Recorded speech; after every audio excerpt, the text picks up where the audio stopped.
Hello friends, welcome to my channel Sahu science classes. Friends, BSc final year, BSc third year की physics और third paper हम कर रहे हैं और उसके मोस्ट इंपॉर्टेंट क्वेश्चंस को लगातार डेली कर रहे हैं। अगर आपने वीडियोस पुरानी नहीं देखी हैं तो आप उसको जरूर देख लीजिएगा, और अगर चैनल पर नए हैं तो चैनल को सब्सक्राइब कीजिएगा। हमारा आज का जो टॉपिक है वो है पीएनपी ट्रांजिस्टर की क्रियाविधि, और ये आपके एग्जाम के लिए बहुत ज़्यादा इंपॉर्टेंट है। लास्ट वाली वीडियो में एनपीएन ट्रांजिस्टर की क्रियाविधि हमने कर ली थी अच्छे से। ये एनपीएन ट्रांजिस्टर की क्रियाविधि को मैंने बहुत अच्छे से समझाया था, उसको अगर नहीं देखा है तो उसको जरूर देख लेना क्योंकि मोस्ट इंपॉर्टेंट है। अब पीएनपी ट्रांजिस्टर की क्रियाविधि को हम समझते हैं नोट्स के थ्रू। पहले नोट्स पढ़ेंगे और साथ में इस डायग्राम को जो मैंने आपके लिए बनाया है इसको भी देखेंगे। तो इस तरीके से आपको पेपर में बहुत अच्छा डायग्राम बनाना है। और आइए शुरू करते हैं वीडियो को। देखिए, सबसे पहले पीएनपी ट्रांजिस्टर की क्रियाविधि है ना। देखो, ये पेंसिल से डायग्राम बन रहा था अच्छा सा, लेकिन मैंने अलग से और बना दिया ताकि अच्छे से शो हो सके। ये भी अच्छा है।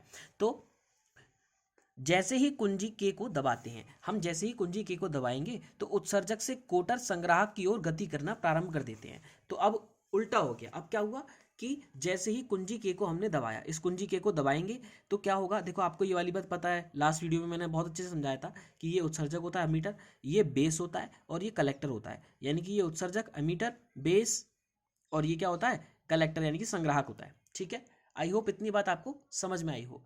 इसके बाद जैसे ही हमने कुंजी के को दबाया, तो जब कुंजी के को दबाएंगे तो यहाँ से ये देखो, ध्यान से देखो कि ई वाले के साथ, आपकी बात पी वाले के साथ क्या कनेक्टेड है, उत्सर्जक के साथ ये पॉजिटिव कनेक्ट है, और इधर एन वाले के साथ क्या कनेक्ट है, नेगेटिव कनेक्ट है।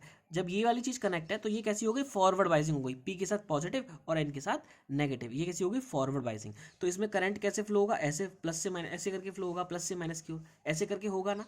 तो जब ऐसे करके करंट फ्लो होगा तो देखो आई धारा ऐसे करके जा रही है। तो जब प्लस प्लस का चार्ज इधर है और कोटर पे भी कैसा होता है, प्लस का ही चार्ज होता है। ये होल्स हैं भाई, है ना, और ये इलेक्ट्रॉन है, ये बहुत अच्छे से पता है तुम्हें। तो ये क्या है, इस पे प्लस का चार्ज होता है और इस पे भी प्लस का चार्ज है। तो ये इसको क्या करेंगे, धक्का देंगे आगे की तरफ। जब ये इसको आगे की तरफ धक्का देंगे तो हमें ये वाली चीज बोली कि उत्सर्जक से इलेक्ट्रॉन, सॉरी, उत्सर्जक से जो कोटर है आपकी बार, है ना। एन वाले में क्या हो रहा था पिछली बार, एनपीएन में पिछली बार हुआ था इलेक्ट्रॉन जा रहे थे, लेकिन आज इसमें कोटरों की संख्या है पी में, तो कोटर इधर गति करेंगे इधर की तरफ। तो कोटर कहाँ जाते हैं, कलेक्टर की तरफ, यानी कि संग्राहक की तरफ गति करना स्टार्ट कर देते हैं जैसे हम कुंजी के को दबाते हैं। उत्सर्जक से कोटर संग्राहक की ओर गति करना प्रारंभ कर देते हैं। लगभग 98% कोटर संधि को पार करके संग्राहक में चले जाते हैं, जबकि 2% आधार में उपस्थित इलेक्ट्रॉन से संयोग कर लेते हैं। अब देखो, उसने क्या बोला कि 98%, तो इसमें से 98% जो कोटर होंगे, ये जो होल्स होंगे हमारे, वो तो इस बेस को पार करके निकल जाएंगे, और जो 2% बचेंगे वो यहाँ पर जो बेस है, उस बेस में जो उपस्थित इलेक्ट्रॉन है उनके साथ क्या कर लेंगे, संधि कर लेंगे, क्योंकि बेस बैठा हुआ है भाई इलेक्ट्रॉनों के साथ, है ना, और उसके अंदर इलेक्ट्रॉन है। तो ये जा रहे होंगे तो 98% तो तीव्र गति के उधर निकल जाएंगे, लेकिन 2% होंगे जो बेचारे रह जाएंगे और इलेक्ट्रॉनों के साथ उनको संयोग करना पड़ेगा और वो उदासीन होंगे उसकी वजह से। ठीक है, ये वाली चीज़ क्लियर हो गई। इसके बाद जैसे ही कोई इलेक्ट्रॉन कोटर से संयोग करता है, जैसे ही कोई इलेक्ट्रॉन कोटर से संयोग करता है, इलेक्ट्रॉन कोटर युग्म का अस्तित्व समाप्त हो जाता है, यानी कि उदासीन हो गए। ये वाली बात मैंने आपको बता दी। ठीक उसी क्षण उत्सर्जक टर्मिनल के निकट एक सहसंयोजक बंध टूटता है। उत्सर्जक यानी कि एमीटर। ठीक उसी क्षण क्या होता है कि यहाँ पर ये जो उत्सर्जक क्षण टर्मिनल है, यहाँ पर क्या टूटता है, एक इलेक्ट्रॉन कोटर युग्म टूटता है। मतलब एक इलेक्ट्रॉन और कोटर का युग्म होगा, वो टूटेगा। तो टूटेगा तो एक कोटर अलग हो जाएगा, इलेक्ट्रॉन अलग हो जाएगा, मतलब धीरे धीरे करके बॉन्ड्स टूटेंगे। जब धीरे धीरे करके बॉन्ड्स टूटेंगे, युग्म का अस्तित्व ठीक उसी क्षण उत्सर्जक टर्मिनल के निकट एक सहसंयोजक बंध टूटता है, जिससे उत्पन्न कोटर आधार की ओर गति करना प्रारंभ कर देते हैं, जबकि इलेक्ट्रॉन अमीटर टर्मिनल से निकलकर बैटरी वीईबी से होता हुआ बेस में प्रवेश कर जाता है। तो हुआ क्या, देखिए ध्यान से कि यहाँ पर जो हमारा सहसंयोजक बंध एक टूटा है ना, यहाँ पर एक संधि टूटी, तो कोटर और इलेक्ट्रॉन की संधि टूटी, तो इलेक्ट्रॉन तो पॉजिटिव की तरफ भागेगा क्योंकि नेगेटिव चार्ज होता है, तो इलेक्ट्रॉन तो इधर गया, और जो कोटर है वो दोबारा से इधर गति करने लग गया बेस की तरफ। अब इलेक्ट्रॉन यहाँ गया, तो इलेक्ट्रॉन इस टर्मिनल में से निकलकर इधर से जाएगा ऐसे करके, और वीईबी से होता हुआ कहाँ निकल जाएगा, बेस टर्मिनल में चला जाएगा। तो यहाँ पर इलेक्ट्रॉनों की पूर्ति कर देगा और फिर यहाँ पर दोबारा से काम करने लग जाएगा अपना, है ना। तो क्या हुआ, कोटर और इलेक्ट्रॉन का सहसंयोजक बंध टूटा, कोटर इधर गया और इलेक्ट्रॉन इधर टर्मिनल से निकलता हुआ इधर से होता हुआ और इधर की तरफ बेस में आ गया। आगे मेरी बात समझ में, बहुत ईजी। देखो, बेस में प्रवेश कर जाता है।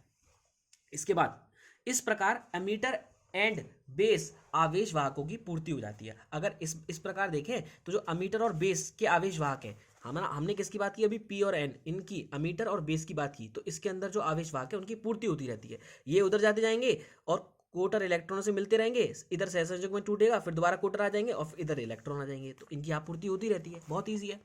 अब इसके बाद और एमीटर एंड बेस सर्किट में धारा प्रवाहित होती रहती है, तो एमीटर ऑफ उसमें आई और आई बी धारा प्रवाहित हो रही है बहुत अच्छे से। देखो ये आई है और यहाँ पर ये आई, देखो ये आई है, इधर से आ रही है आई और ये आई भी आ रही है, ठीक है।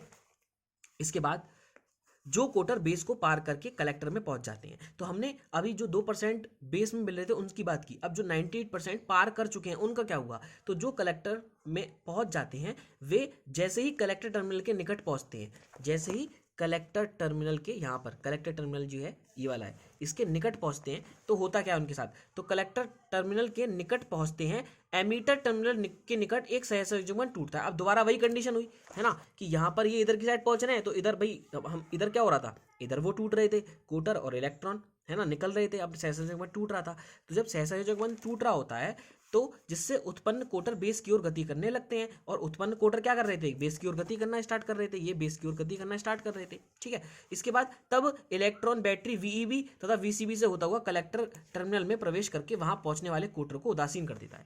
तब कंडीशन क्या हो रही है, तो देखो कुछ इलेक्ट्रॉन तो यहाँ से निकलकर बेस टर्मिनल में निकल जा रहे थे, है ना, अभी बताया था, लेकिन कुछ क्योंकि इनको भी तो पूर्ति करनी है, तो इसलिए कुछ इलेक्ट्रॉन जो यहाँ पर सहसंयोजक में टूटते हैं वो क्या करेंगे, वो यहाँ से सीधे तीव्र गति से जाएंगे और यहाँ कभी कभी यहाँ बेस में ना जाकर इधर जाएंगे और इस टर्मिनल में चले जाएंगे, और जब इस टर्मिनल में जाएंगे तो यहाँ पर जो कोटर है उनको उनके साथ मिल जाएंगे, और जब यहाँ जो कोटर होगा इलेक्ट्रॉन मिल जाएगा तो उनको समाप्त कर देंगे, तो यहाँ पर समाप्ति होती जाएगी और यहाँ पर बढ़ोतरी होती जाएगी, यहाँ समाप्ति यहाँ बढ़ोतरी, और यही पूरी प्रोसेस इसमें चलती रहेगी, ठीक है। इसके बाद बेस की ओर गति करने लगते हैं, तब इलेक्ट्रॉन बैटरी वीईबी तथा वीसीबी से होता हुआ कलेक्टर टर्मिनल में प्रवेश कर जाता है और वहां पहुंचने वाले कोटरों को उदासीन कर देता है। इस प्रकार एमीटर कलेक्टर परिपथ में धारा प्रवाहित होती है, सिंपल।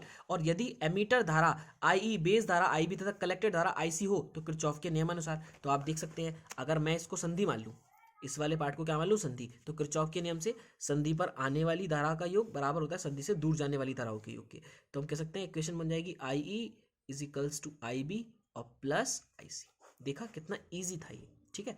बस आपकी क्रियाविधि बहुत इजी तरीके से कंप्लीट हो चुकी है, ठीक है। यहाँ पर हम खत्म करते हैं इसको, ठीक है। तो आई होप आपको वीडियो अच्छी लगी हो और आपने फिजिक्स की, बीएससी फिजिक्स की और आपकी केमिस्ट्री की बहुत अच्छी वीडियोस चल रही हैं, तो आपने उनको नहीं देखा है तो फटाफट से उसको देख लीजिएगा, और जो जो टॉपिक्स आप चाहते हैं उनको कमेंट करके बताइएगा। मिलते हैं बहुत जल्द ऐसी ही इंपॉर्टेंट नेक्स्ट वीडियोज़ में। Good bye guys.